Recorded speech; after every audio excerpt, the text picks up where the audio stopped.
Ms. Radhika Kaur with the session number 11 of your chapter Why Do We Fall In. तो अभी हम यहाँ पे सेक्शन नंबर 11 डिस्कस करने जा रहे हैं, in which we are gonna discuss about cholera. Clear? तो अभी तक हमने काफी सारी डिसीज के बारे में स्टडी कर लिया already.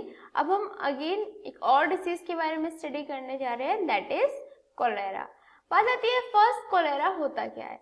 Cholera is diarrhoeal disease caused by vibrio cholerae. ये एक डायरियल डिसीज होती है. क्लियर? इससे डायरिया हो जाता है और ये डिसीज किसकी वजह से होती है? वाइब्रियो कोलेरी की वजह से होती है. Clear?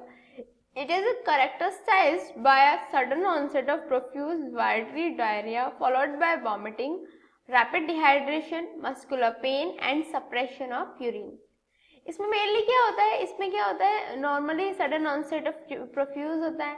Normally in easy word हम कह सकते हैं कि जो डायरिया है वो वाटरी डायरिया रहता है, जिसमें वॉमिटिंग होती है, डिहाइड्रेशन हो जाता है, मस्कुलर पेन रहता है और जो यूरिन है उसमें सप्रेशन हो जाता है. क्लियर? तो ये सब है जो कोलेरा के सिम्टम्स हैं. समझ में आया? That cholera is diarrhoeal disease caused by vibrio cholerae and it is characterized by the sudden onset of profuse watery diarrhea followed by vomiting, rapid dehydration, muscular pain and suppression of the urine. And cholera occurs in both forms, endemics as well as epidemics. जो cholera है वो दोनों ही form में होती है, endemic form में भी होती है और एपिडेमिक फॉर्म्स में भी अवेलेबल रहती है, दैट इज उसमें भी ये अकर करती है. In epidemic form, it occurs abruptly and creates an acute public health problem. जो एपिडेमिक फॉर्म में क्या करती है? ये एब्रप्टली होती है और acute public health problem create करती है. एक्यूट हेल्थ प्रॉब्लम आपको पता है, acute health public health problem में भी वही आएंगी जो एक्यूट डिसीजेस रहती है, दैट इज जो शॉर्ट टाइम के लिए होती है. तो समझ में आया that in epidemic form it occurs abruptly and creates an acute public health problem, and it spreads fast and causes death and subsides gradually as the source of infection declines. ये क्या है? बहुत फास्ट स्प्रेड होती है. Clear? It spreads fast and cause death भी cause कर सकती है, and subsides gradually as the source of infection declines. और जैसे जैसे सोर्स ऑफ इन्फेक्शन डेक्लाइन होता जाता है ये भी सबसाइड्स होती जाती है. Clear? In areas where cholera is endemic it undergoes seasonal fluctuations. और उन एरियाज पे जहाँ पे जो कोलेरा है वो एंडेमिक होती है वहाँ पे सीजनल फ्लक्चुएशंस की तरह ये कंटिन्यू करती रहती है. समझ में आया? That cholera spreads fast and causes death and subsides gradually as a source of infection declines, and in area where cholera is endemic it undergoes seasonal fluctuations. Clear? The virus multiply in the lumen of the small intestine and produces exotoxin which or we can say enterotoxin which produce diarrhea. जो virus होता है इसका वो जो intestine है, small intestine है, उसमें जो प्रेजेंट ल्यूमेन होता है उसमें वो मल्टीप्लाई करता है. क्लियर? वहां पे वो मल्टीप्लिकेशन करने के बाद एक्सोटॉक्सिन या फिर इंटेरोटॉक्सिन का प्रोडक्शन करता है. क्लियर? विच प्रोड्यूस डायरिया, जो डायरिया प्रोड्यूस करता है. It's reservoir is human being. और इसका रिजर्वियर क्या होता है? इसका रिजर्वर ह्यूमन बींग होता है. क्लियर? पता है रिजर्वर क्या होते हैं? रिजर्वर वो होते हैं जहाँ पे जो वायरस है वो मल्टीप्लाई करता है. अब जो इसका वायरस है कोलेरा का वो ह्यूमन बींग्स में ही तो मल्टीप्लाई करता है, दैट इज ह्यूमन बींग्स की स्मॉल इंटेस्टाइन में मल्टीप्लाई करता है. तो इसका जो रिजर्वियर है वो क्या हो गया? ह्यूमन बींग हो गया. Is that clear? That the cholera virus multiplies in the lumen of the small intestine and produces exotoxin or we can say enterotoxin which produce diarrhea, and its reservoir is the human being. And the source of infection is stools and vomits of infected persons and carriers. जो source of infection होता है वो क्या होता है? एक तो stool हो गया, एक जो vomits है इन्फेक्टेड पर्सन की, उसके जो कैरियर्स हैं उनके थ्रू ही ये इन्फेक्शन स्प्रेड होता है. Clear? So the source of infection is stools and vomit of infected persons and the carriers.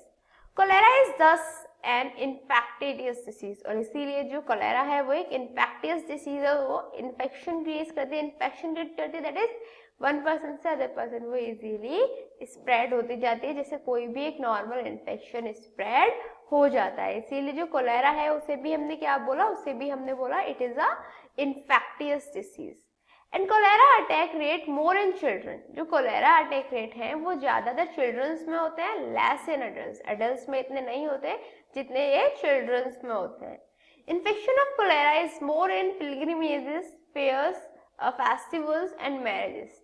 जो कोलेरा है उसके जो इन्फेक्शन फैलने के चांसेस रहते हैं वो कहाँ पे रहते हैं, पिलग्रिमेजेस में रहते हैं। क्लियर, यदि हम कहीं किसी प्लेस पे गए जहाँ पे काफ़ी सारी क्राउड प्रेजेंट है, वहाँ पे क्या रहता है नॉर्मली, जहाँ पे हम पिलग्रिमेज पे ज़्यादा जितने भी देखे होंगे आपने, वहाँ पे सैनिटेशन प्रॉपरली नहीं होता और वहाँ पे इसी रीजन से जो कोलेरा है वो स्प्रेड भी होता है। जितने भी हमारे फेयर्स हुए, क्लियर, वहाँ पे भी सेम प्रॉब्लम। फेस्टिवल्स और मैरिजेस के टाइम पे भी यही होता है। तो क्या होता है, इसकी वजह से जो वायरस है वो फैलता जाता है और जो पर्सन है और भी ज़्यादा पर्सन उससे इन्फेक्ट होते जाते हैं और ये एक इन्फेक्टियस डिसीज की तरह सब में फैलता जाता है। Clear, that the infection of cholera is more in pilgrimage, fairs, festivals and marriages. Incidence of cholera is more in lower socio-economic groups due to poor hygiene. जो कोलेरा का होना है वो ज्यादातर लोअर सोशियो इकोनॉमिक ग्रुप्स में होता है, किसकी वजह से, पुअर हाइजीन की वजह से। Clear, that the incidence of cholera is more in lower socio economic groups due to poor hygiene. अब बात आती है ट्रांसमिशन की। Its transmission occurs from person to person.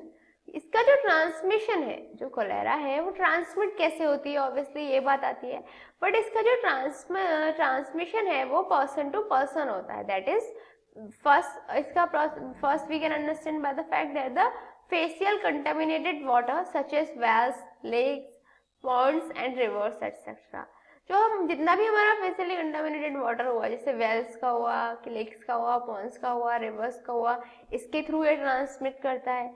Second, by contaminated food and drinks, जो contaminated food है, drink है, उनके through भी ये जो वायरस है वो स्प्रेड करता जाता है। Clear, that it can be spread through facially contaminated water such as wells, lakes, ponds and rivers etc. Also, it can be spread through contaminated food and drinks. Also, by the direct contact of person who carelessly handle excreta and vomits and contaminated clothes.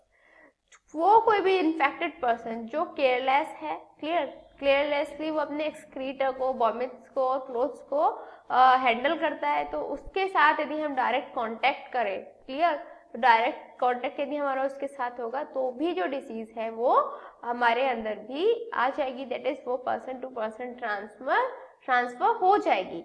कैसे? क्योंकि हमने उस इंसान के साथ direct contact किया जो carelessly अपने एक्सक्रीटा, वॉमिट्स, कंटामिनेटेड क्लॉथ्स को हैंडल कर रहा था। समझ में आया? The direct contact of person who carelessly handle excreta and vomits and contaminated clothes. Next आता है हमारा बाय फ्लाइज। यस, ये बहुत इंपॉर्टेंट केस रहता है फ्लाइज के थ्रू। अभी जो फ्लाइज है वो contaminated food, water, clothes, normally जो वॉमिट्स है, एक्सक्रीटा है, किसी पे भी वो बैठ के आ सकती है और फिर वो एक हेल्दी पर्सन की बॉडी में आ सकती है और क्या कर सकती है, उसके वायरस हेल्दी बॉडी की तक वायरस को ट्रांसफर कर सकती है। तो ये जो फ्लाइज हैं इनके थ्रू भी क्या रहता है, फ्लाइज के थ्रू भी जो हमारा कोलेरा है वो स्प्रेड हो जाता है। तो समझ में आपको, मैंने आपको 4 केसेस बताए कैसे कैसे जो कोलेरा है उसका ट्रांसमिशन होता है पर्सन टू पर्सन। अभी बात करते हैं जो कोलेरा है उसके सिम्टम्स क्या होंगे। ठीक है, तो फर्स्ट होगा profuse painless watery diarrhoea followed by vomiting. एक प्रोफ्यूज पेनलेस और वाटरी डायरिया इसके सिम्टम्स होते हैं जिसमें वॉमिटिंग भी होती है। Dehydration resulting into collapse, dehydration हो जाता है और जिसकी वजह से जो बॉडी है वो कोलैप्स हो जाती है। Clear? Output of urine decreases and may ultimately ceases, जो यूरिन है उसका जो आउटपुट है या तो कम हो जाता है, डिक्रीज हो जाता है या फिर सीज भी हो जाता है। That is ultimately cease, that is जो उसकी जो क्वांटिटी है वो बिल्कुल ही नील हो जाए।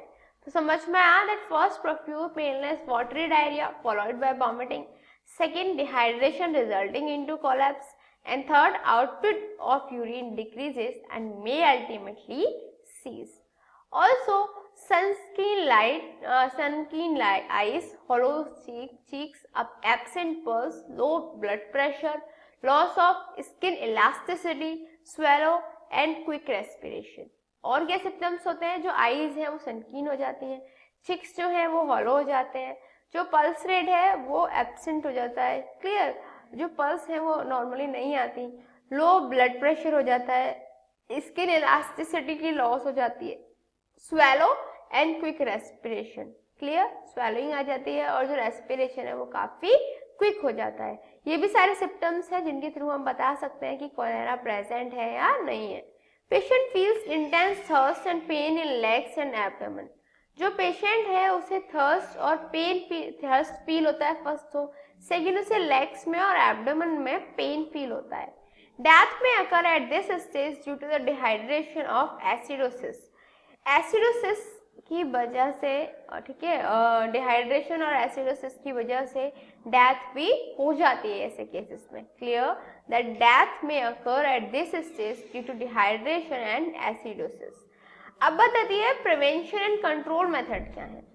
Oral rehydration salts ORS should be given to the mildly dehydrated patients. Take its sips at intervals to avoid dehydration.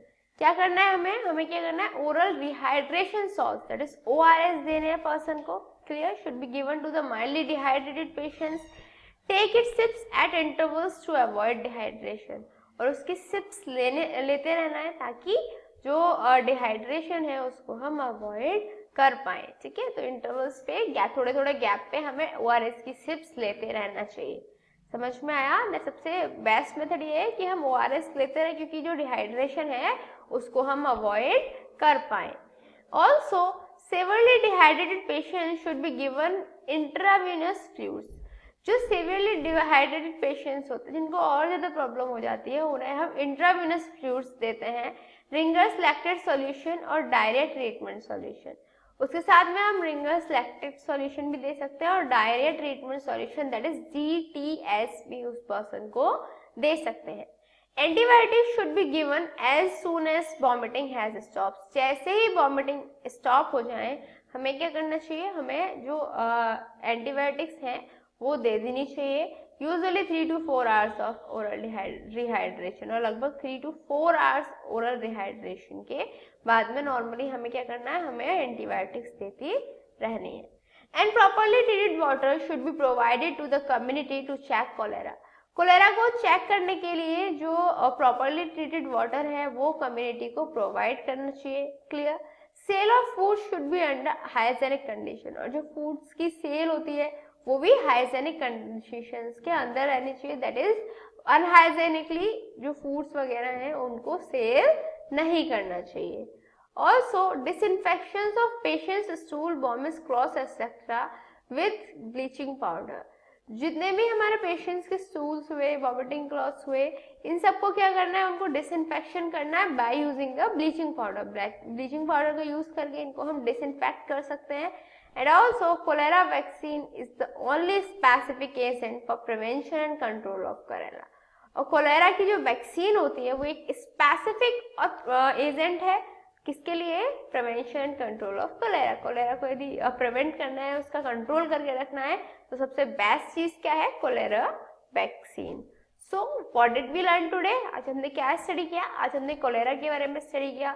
हमने स्टडी किया ये स्प्रेड कैसे होता है, ये होता क्या है, इसमें क्या क्या सिम्टम्स होते हैं, इसको कंट्रोल कैसे कर सकते हैं और इसको प्रिवेंट कैसे कर सकते हैं। I think this was enough for this session.